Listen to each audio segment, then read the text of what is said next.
Vraiment désolée, j'ai dû en sortir longtemps. Je suis un homme, j'ai 52 ans. J'ai perdu ma première femme il y a un an. À l'époque, j'avais 2 filles qui avaient 21 et 24 ans. La vie a continué après environ 3 ans. J'ai rencontré ma femme actuelle, 38. Nous nous sommes rencontrés innocentement. Nous nous sommes simplement heurtés à divers endroits en ville. Nous n'avons jamais vraiment parlé. Parfois, nous avons eu des contacts visuels. Nous nous sommes désignés à distance et nous avons juste souri.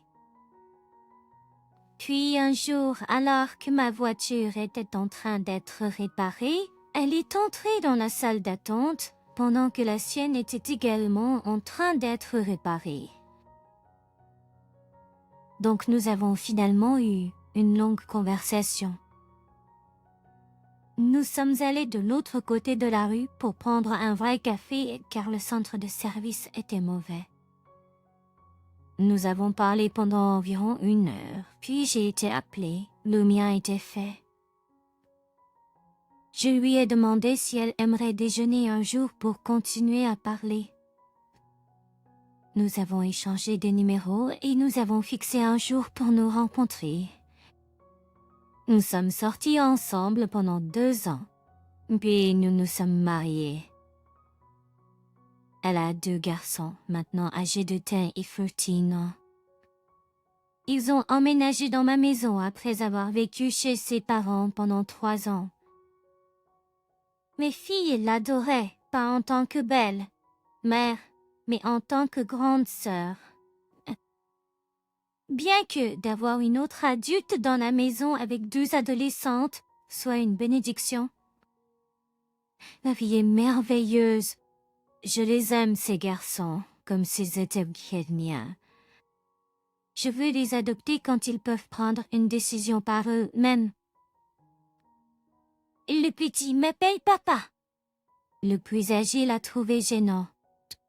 Je lui ai dit de m'appeler, c'est eux qui lui convenaient, même mon prénom. Les filles l'ont appelé par son nom. Ma femme, c'est comme une mère pour elle. Nous avons décidé d'attendre jusqu'à ce que les enfants soient adaptés.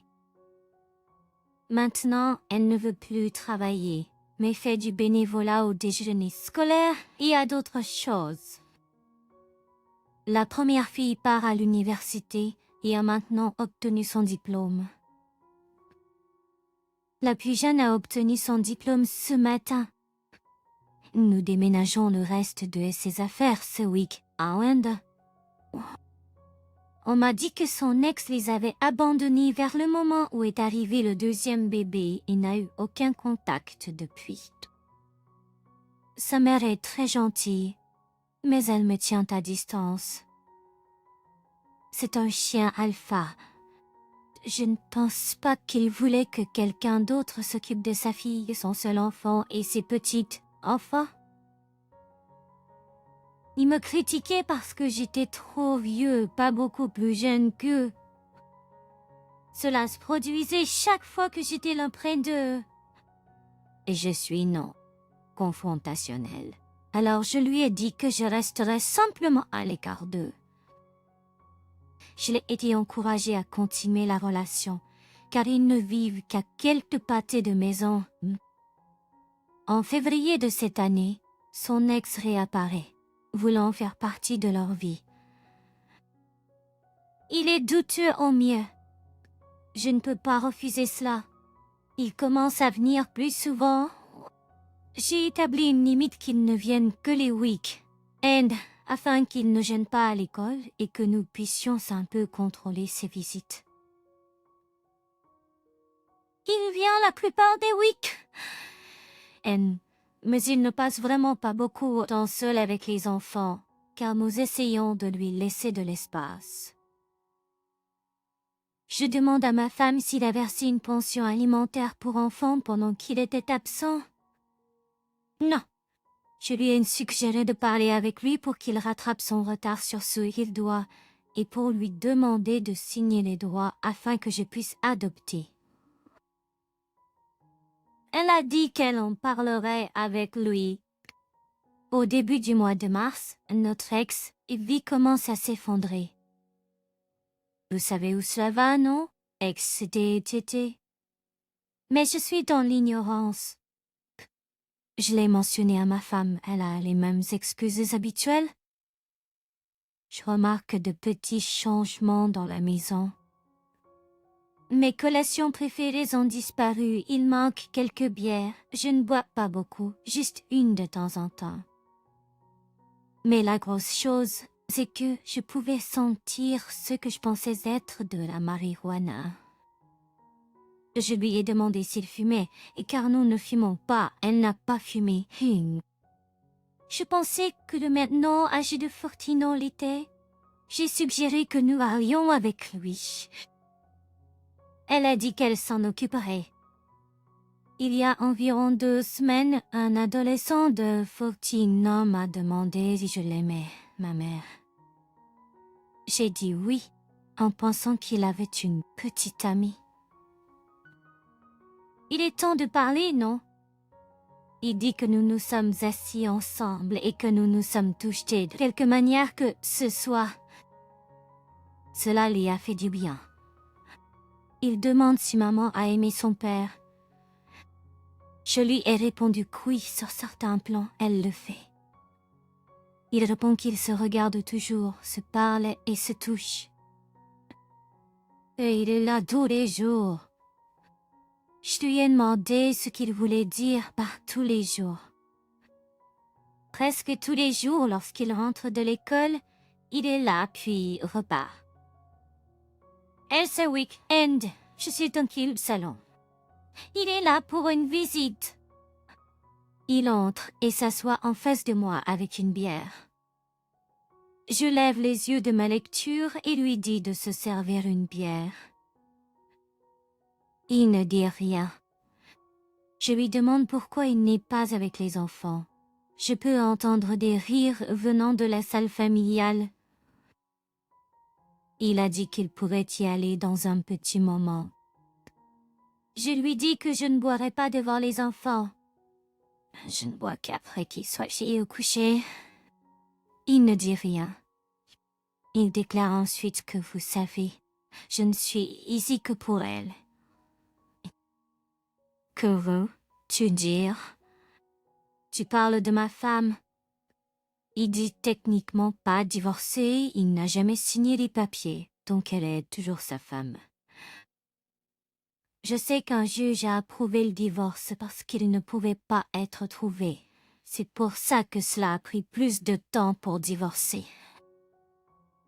Je demande finalement des nouvelles de la pension alimentaire pour enfants, puisque je n'ai jamais eu de réponse. Il m'a juste regardé et a dit qu'il était coincé. Il lui a donné 15 000 dollars en espèces. Je lui demande alors s'il a parlé avec elle de renoncer à ses droits. Je n'ai jamais demandé. Il demande ce que cela vaudrait pour moi. Je dis vous plaisantez, vous vendriez vos enfants. Avant qu'il puisse répondre, je lui dis de partir. Le lendemain, dimanche dernier, les enfants étaient approchés grands, mère et grand-père avec ma femme. J'ai acheté et installé une caméra. Je l'ai mise au-dessus de la télé. Très petite. Elle a une vue sur l'entrée principale et le salon. Et activée par détection de mouvement. Rien d'anormal jusqu'à mercredi vers 10h. Je reçois une alerte sur mon téléphone lorsque la caméra s'active. Donc, je suis au travail. J'ai reçu un avis. Je suppose que c'est ma femme qui fait le ménage, mais je regarde quand même. Il revient, elle le laisse entrer. Ils s'embrassent longuement. Il commence à la toucher, elle le repousse gentiment et il érige. Il n'y a pas de bruit. Il s'assoit sur le canapé et elle lui apporte une bière et des collations. À 1h du matin, elle disparaît. Elle revient quelques minutes plus tard, habillée différemment, et elle part à l'école pour le déjeuner. Il continue de parler, il la touche, elle le repousse gentiment et il rit. Quelques minutes plus tard, elle se prépare à partir. Il se lève, la prend dans ses bras, fait des gestes, puis se met à prier avec les mains jointes. Il s'assoit à nouveau et puis elle lui fait une fellation. Elle termine, sort de mon champ de vision, revient, dit quelque chose, puis s'en va. Il regarde ensuite la télévision et fait une sieste. L'écran s'éteint finalement. Un peu après 13 heures, une autre alerte. Elle est rentrée à la maison. Ils parlent et ils quittent tous les deux la pièce. Je sais qu'ils se dirigent, c'est dit avertir la chambre. Je rentre à la maison en trombe et les trouve. Ils ne m'ont pas entendu arriver. Il y a les cris et les pleurs que vous attendez. Ils glissent hors de vue. Je lui dis qu'elle doit partir.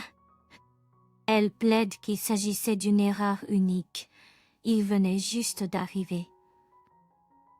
Elle était seule parce que nous ne faisions plus l'amour, etc.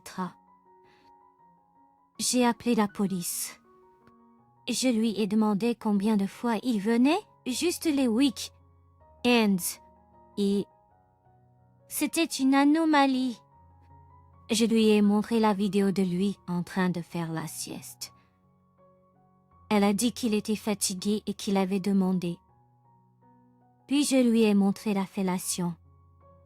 Elle n'avait rien à dire.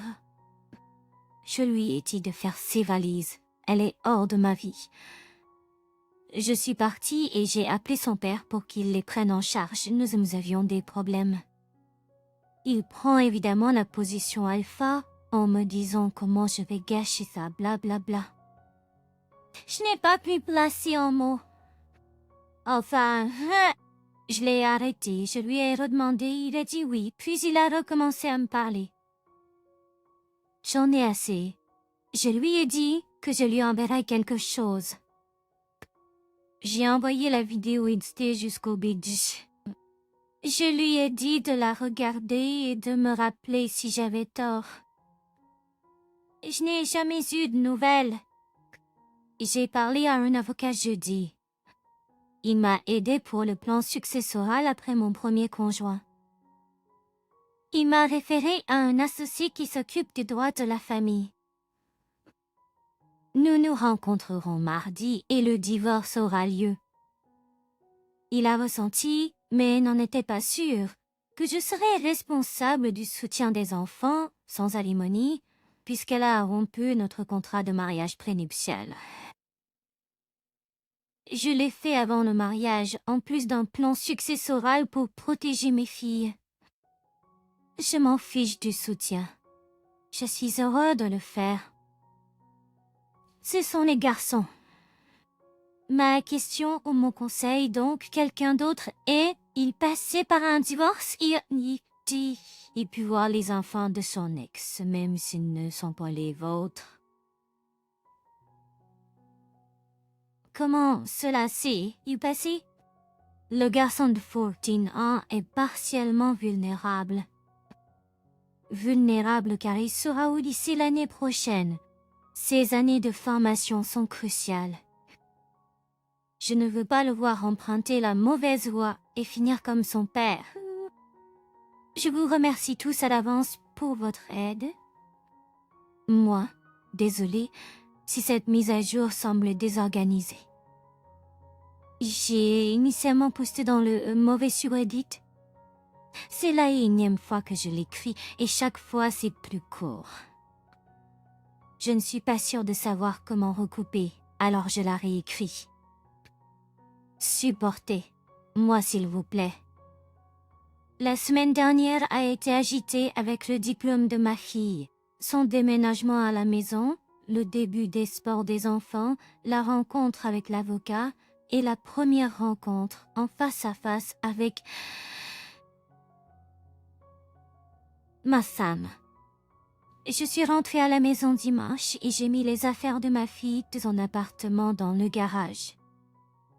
Dans la soirée, j'ai reçu un appel de mon fils de 14 ans.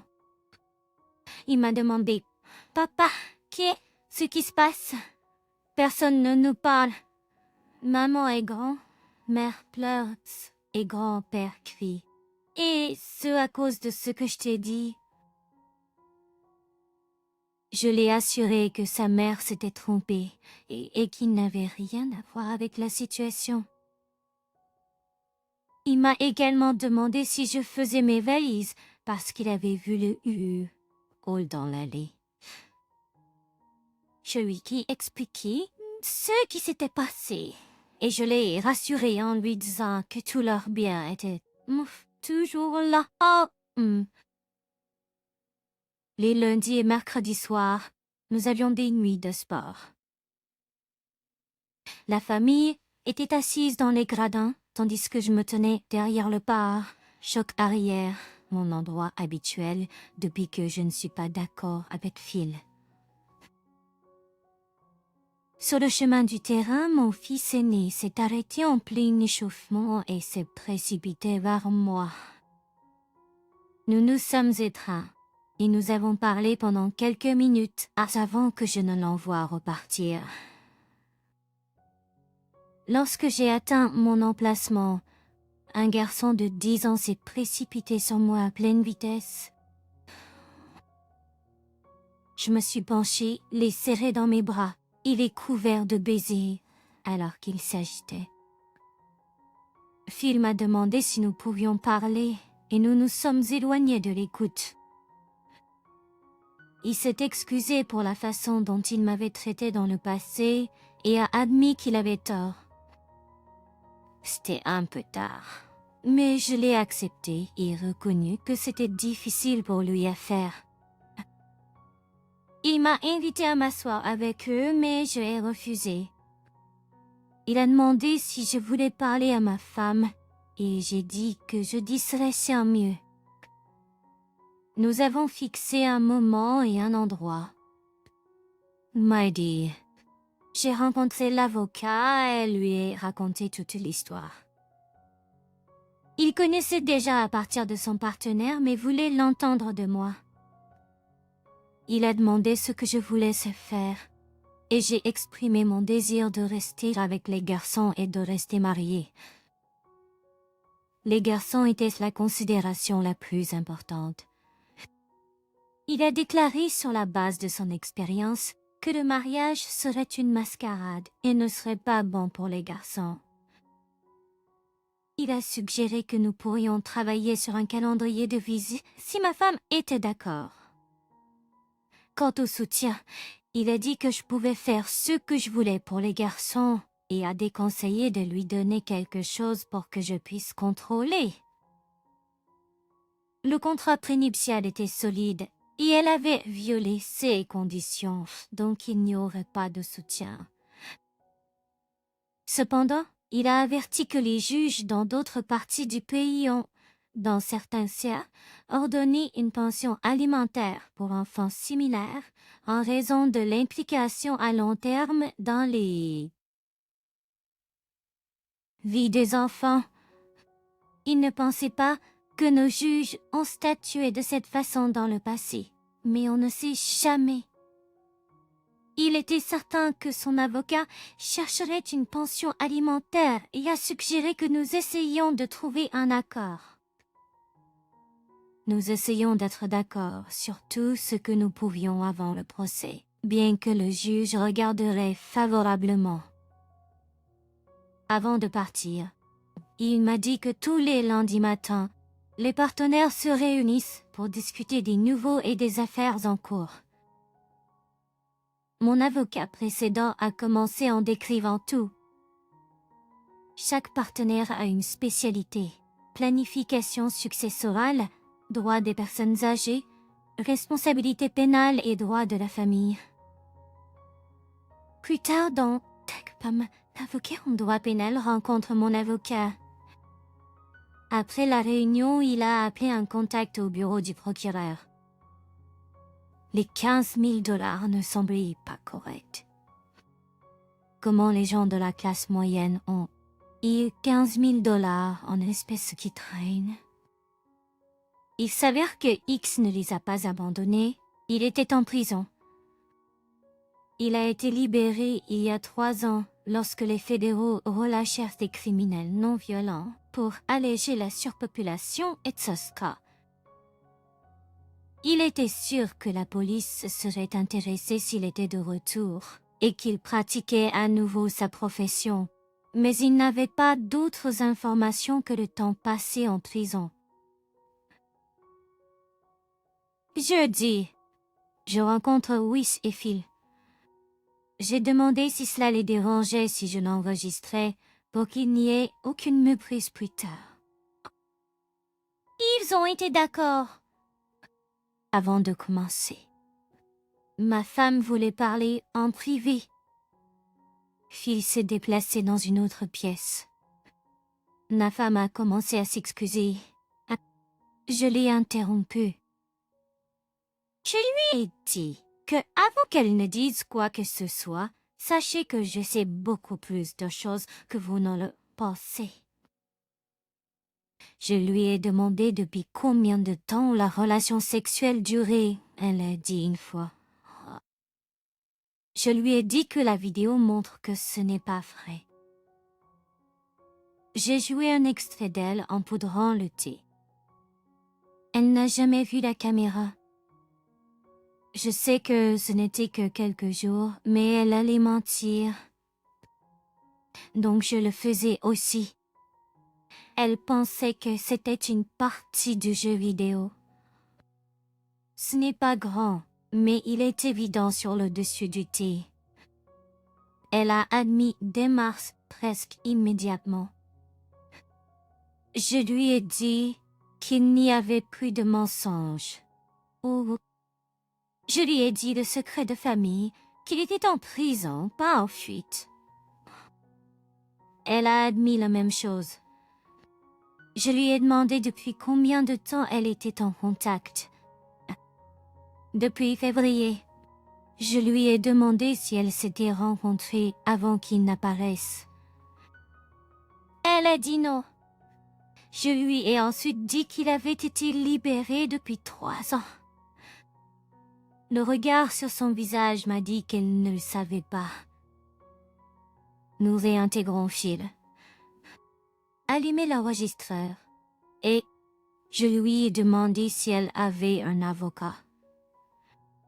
Et non. Je lui ai dit d'en obtenir un, parce qu'un divorce va se produire.